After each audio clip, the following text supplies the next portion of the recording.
and say hi and welcome.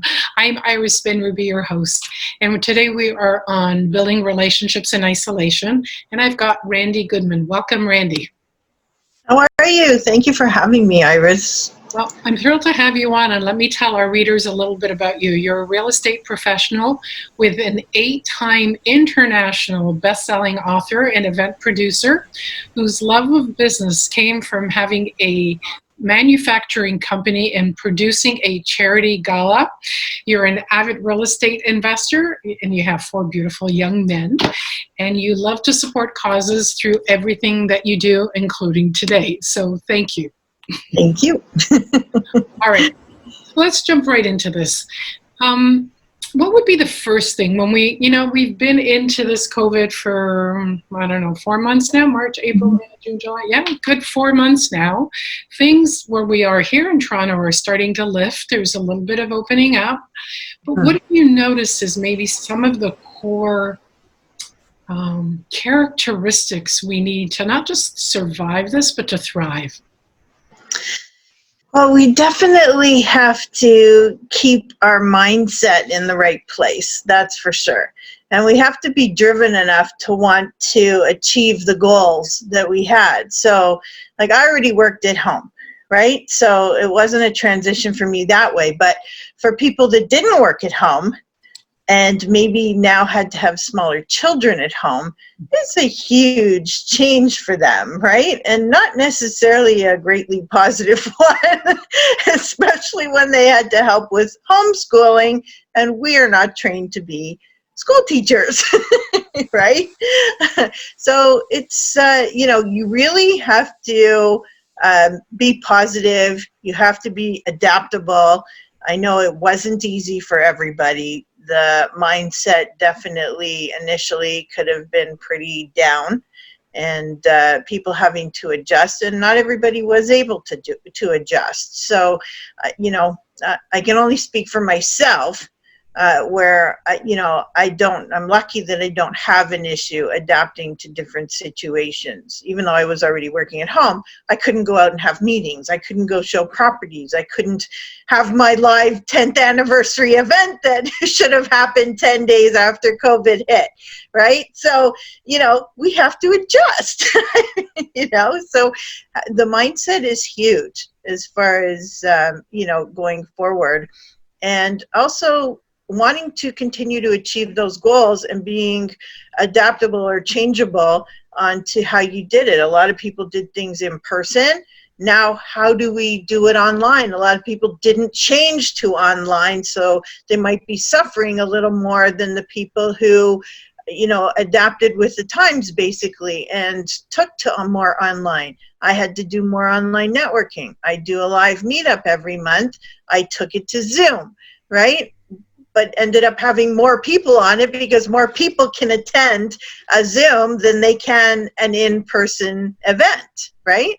So I think there's, it depends on the personality of the person and whether they're able to adjust to those changes or not. Yeah, and what I love about what you just said is you kind of alluded to it, but it's really looking at the benefits. By doing this on Zoom, just like we are today, we can connect with people all over the world. Like we have people as far as Australia on this call that we could never do if we were doing face-to-face. Absolutely, yes. So the invitation I'm hearing from you is, yes, adapt, but also look at the benefits. You have a wider range that you can reach. Now, you're talking in terms of business, which is kind of where we're going to focus most of our time. What have you noticed, like when you work as a real estate agent, even when you work putting together your expo, what have you noticed about people on a personal level? Because of COVID or interacting with them? Probably both. Okay, so, well, like I said, you've found a lot of, people struggling, that's for sure. So, just trying to help them through or walk them through that. And then also, on the business end, sorry, I need you to repeat the question. my brain started going off in 3 million directions. I know that feeling. So what have you noticed on a personal level that's happened to people either through COVID, that either struggling or have pivoted? I like that word that you used in your newsletter.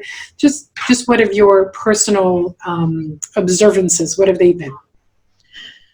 Yeah, people, they're either stuck and you're trying to help them through, or they've really embraced digital marketing and really doing a lot with it. Like I've seen large events happening online. I've seen small workshops. I've seen people turn, where most of their business was in person, they were able to move that to online, do coaching online and various other things like yourself probably. But some people who had businesses that were live, like say your hairdresser or a spa person, where there's just absolutely no way they are able to convert that to online.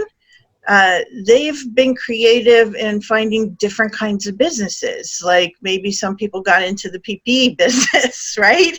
Which was thriving. Or maybe they got into another business that was thriving more because things had gone digital and they learned how to do e-commerce online or something else online because people weren't able in the beginning really to go into the grocery stores, or they were hoarding and then things weren't available in the grocery stores, right? So they really had to figure out, okay, how am I going to survive this? Because I might end up shutting down my brick and mortar building or business.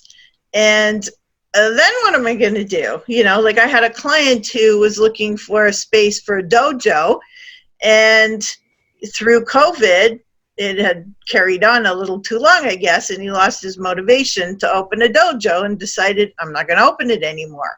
And I was like, oh, that's too bad. In my head, I thought, wow, you had a dream. You wanted to, have this amazing business and looking for space and the whole bit, and then COVID hits, and it kind of crushed his dream. So, and that's happening to people, of course. They're either allowing it to crush their dream, or they're deciding that, maybe it's just not possible anymore. Who knows when it's going to be possible? I need to come up with something else. So it's really affecting people differently. You know what, I like what you just said. They allowed COVID to crush their dream rather than COVID crush their dream, because we can allow our external circumstances to dictate how we show up in the world. You're actually inviting us to see how we can. Like, here's an example that jumps into my head. When I first tried to order groceries online during COVID, it was a 2-week turnaround. Like, I don't know what I'm going to need in 2 weeks, so I didn't use it for a long time. And then all of a sudden, in the last maybe 5-6 weeks, it's been a 2-hour turnaround. So they looked at what's the gap, and they closed the gap. And what I'm hearing in what you're saying is, look at what you've provided until now. And there's your little kitty cat in the background. I know. He wanted to come on my lap. I wouldn't let him. He's listening intently to this. And it's closing the gap from where you used to be pre-COVID, and that can be in your personal life or in your business life, to really adapt to what's possible right now. Like even my therapy clients, my couples clients, one-on-one in my office can't do that anymore, or both can't do that and don't want to do that right now until it's a lot safer, more risk-free. And so we've had to adapt to new technology. For me, was already fairly familiar, but a lot of my clients who were coming in one-on-one, they had to adapt, or they dropped out and they lost their support. Right. So I think what you're inviting us to do is to kind of look at, where were you now? Where were you before? Where are you now? And how do I close that gap? Mm-hmm.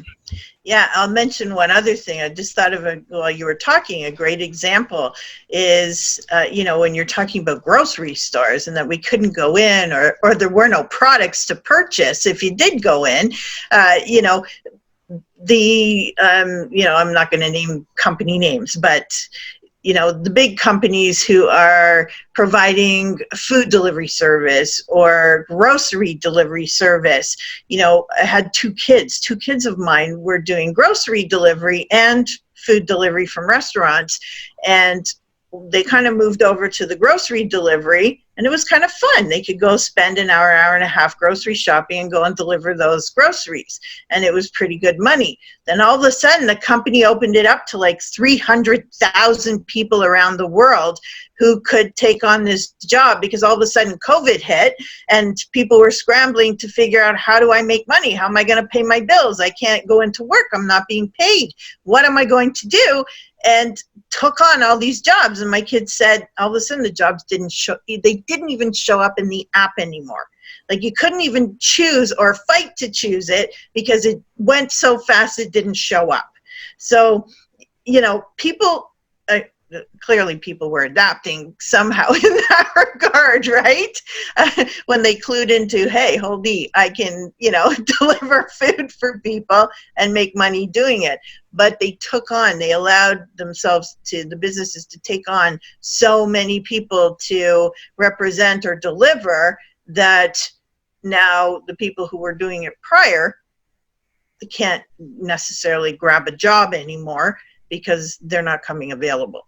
And again, there's another gap, one that someone can step into and figure out what to do. I mean, I've had one guy deliver my groceries driving a Tesla. I would imagine that he probably had a great job. That ended with COVID, and he had to figure out what to do to survive, and that meant deliver groceries. Yep. You know what?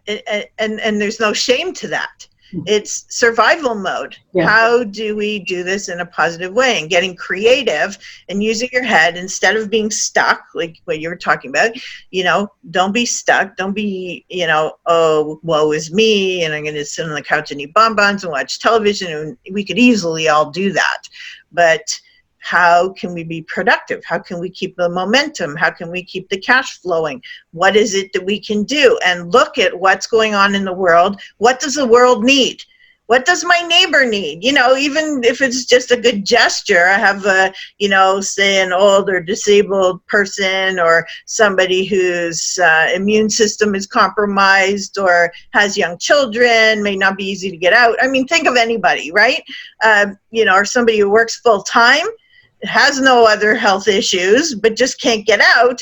What can you do to help them? Can you go and do some of that grocery shopping for them? Can you go to the drugstore and grab something that they need for a sick kid or something, right?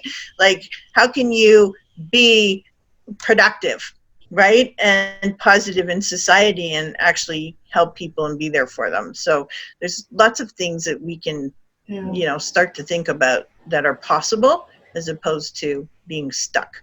Yeah, I love that you touched on that, because what we know when from the neurobiology of our brain is that when we do something kind for someone else, we have a release of serotonin. So as the person doing the act, we're actually giving ourselves a gift as much as we're giving someone else a gift. And what comes to mind is two examples. Right at the beginning of COVID, my stepdaughter-in-law with her kids went out and gathered stone, and they painted them and they put little messages on them, and they went to drop them off at the neighbors' houses as an act. That's sweet.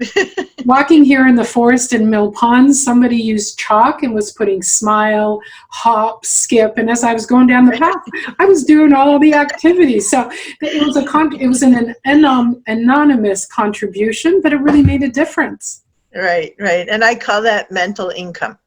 Oh, I like that. Yeah, I call it mental income because it doesn't necessarily put food on your table or a roof over your head, but boy, does it make you feel good when you do it. It does. All right. So let's talk about, you put together a women's expo. Could we talk about that? Yeah, for sure. So tell us about it. What is it? What's the intention? So the Toronto Women's Expo is all about providing tools and resources to help entrepreneurs grow personally and professionally. And what we do is, it's hosted every year. So it's an annual event. We were supposed to have the 10th one, which we did something special for. But typically, it's exhibitors, 50 to 100 exhibitors. So all kinds of different business showcasing themselves. Anything that an entrepreneur could be interested in could be there. So it could be health and wellness, it could be digital marketing, it could be a coach, it could be real estate or mortgages, and you name it. It could be, I have a window guy, right? Like, it could be anything. It can be clothing, whatever. They're there. But we also have experts on stage who provide valuable information. And yes, they may have a program or something that people could continue on and work with them for, but even if they didn't purchase anything from the speaker, they would still get a ton of value just listening to them from stage. So it's a full day of really amazing networking, information, finding new products and services. Maybe somebody's in transition. Maybe they're going from the corporate world to the entrepreneurial world and they're really not sure what to do. They haven't figured out what they're passionate about. And they come to a show like ours, they learn some stuff from the stage, but they also get to see all sorts of different businesses that are available and kind of get an idea of maybe what they would want to tap into. And then for the 10th anniversary, because we wanted to put on a celebration, and I had done years and years and years of charity galas, I wanted to kind of give others the same experience. So coming back to the mental income, where I enjoy having the opportunity to give someone else the opportunity to learn and be able to feel good about putting an event together, they get to be part of the team. We had almost 40 people who came on board to help us put the event together, and they have the opportunity to see, how do you do this from the ground up? What's involved? What are all the different pieces? So many different subcommittees. You know, you've got decor and entertainment and food and auctions, and I mean, I can keep going, right? There's like 12 different subcategories. And how do you make this come together? And you also get to allow people to shine. I had somebody step up and just totally be, you know, the right-hand man, so to speak. She's a woman, but, you know, and we have men on the team too, you know, but giving these people the opportunity to shine in their own right and be able to put, like, one lady took on the entire entertainment committee, and, you know, with issues going back and forth and whatnot, and being able to solve those, and, you know, it just made her feel extremely important. She got incredible experience, and it's just something, it's a gift that you can give somebody else to be able to take on those roles and really thrive and build new skills as well, right? For those that didn't have them before, and now they're learning new skills. But they also get to give back to society, because we're supporting $1 Million Smiles, who supports children with life-threatening illnesses and special needs. And they get to be part of giving back to society as well, right? So we're raising money through that. The gala is, all the proceeds are going to $1 Million Smiles, and then we're continuing to raise funds through different parts of the conference. So the gala is the night before, the conference is the next day, but the gala is also recognizing people who are making an impact on their community. Because that's what Toronto Women's Expo is all about, making an impact. So we want to recognize people. So we have some really beautiful awards that were created. We have a third party who was judging and vetting all the nominations that came in. So, you know, we want to be able to hand them those awards as they walk down the stage. You know, like, this is a live event. This is not an online event. So yes, we're still networking online, but we are waiting for the ability to have a live event in order to really celebrate, and looking forward to that. Thank you. And what I'm hearing in this, again, there was a gap that you identified and you stepped into that and created the expo. And so you have over here contribution to people who either don't have a job or thinking of shifting jobs, don't even know where to look. So you're contributing over there. Over here you have a gala. Over here you have the children that you're contributing to. You get to make a difference in so many people's lives, but you also have that mental income. Yes. Yes. Yeah. All right. So Randy, yes, I can tell. Now, I know that you're multifaceted. What else would you like our viewers to know about you? What would I like you to know? Well, I've helped almost 200 people become #1 international best-selling authors. So I have 6 compilations of my own. I'm part of 2 other ones, which makes the 8. The 8 time that you mentioned in the beginning. What else? I have a 2nd degree black belt. I did years and years and years of charity galas. And I ran a manufacturing company. I absolutely love business. I love events. So it was just kind of natural for me to fall into doing business to business events. I've been a real estate investor for over 30 years. And I love real estate. So now I get to help people buy and sell their own dream homes. So I'm loving that, being able to service people in an additional way. You always think of what resonates with you, right? When you're getting creative about what you want to do in life. And you never know where life's going to take you. So I love it. Thank you. Yeah, so I really like that, through your real estate, you're, supporting yourself, but you're also engaging something that you're passionate about and making a difference for the people that are working with you. Exactly. And I truly believe that people should look at what they're passionate about when they're trying to figure out what do they want to be for the rest of their life, kind of thing. What do I want to be when I grow up? Exactly. I was just going to say that. All right. After 50, sometimes you're still figuring it out, right? Or you're just figuring out another layer. There you go. All right, Randy, for people who want to find out more, connect with you, what's the best place for them to find more? You can go to randygoodman.ca, Randy with an I, and I just changed over my website, so it's actually propagating, dreamhomeswithrandy.com. And I think those would be the best ways. I mean, you can find me on Instagram, Facebook, LinkedIn, everywhere. So, I look forward to connecting with you guys. All right. And if there was one thing you would hope our viewers take away from today, what would that be? To really pay attention to your mindset. I think sometimes we're really not thinking about our mindset and we're just kind of getting stuck. And I think that people don't realize there's really always a light at the end of the tunnel, no matter what you're going through. So if you're thinking COVID's terrible and all these horrible things are happening, there's a huge light at the end of the tunnel. This world is going to be a better place. People have learned to be minimalists. People have learned they can do without. People have learned they can really strive and better their relationships. So I think really pay attention to how your brain is thinking and what you're allowing it to do. And control that, because you can change your thinking patterns and you'll be the best person for that. But, you can really control that. I've done it in my life, where you can actually reprogram your brain to think positively and not be looking at all the negative in life. So I would say really pay attention and reach out to people like Iris who can help you, better that. All right. And with that, Randy, I want to say thank you so much for the time and what you've shared with us and for the difference you make in the world. Well, thank you so much for having me. It was my honor to be here.